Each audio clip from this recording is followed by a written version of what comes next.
சித்தி எழுந்துட்டீங்களா? தர்ஷன், நீயும் இங்கதான் இருக்கியா? ஆமா சித்தி, அம்மாவை பார்த்துக்க வந்தேன். அப்பதான் சித்தப்பா உங்களை கூப்பிட்டு வந்தாரு.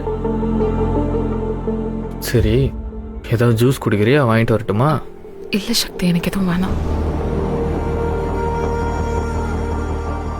சக்தி, நான் மெதுவா அப்படியே எழுந்து போய் அக்காவை பார்த்துட்டு வரட்டுமா? இன்னும் ஒரு நாள் வெயிட் பண்ணுங்க சித்தி.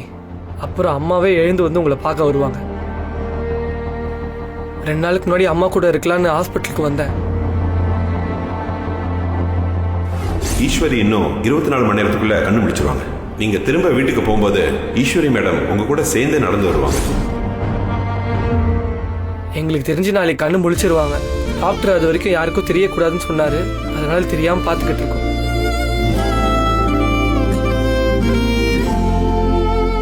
ஒரு பெண்ணிடம் நீங்க கொடுக்கிற அன்பும் காட்டுற அக்கறையும் தான் அவளை வேகமாவும் திடமாவும் ஓட வைக்குது.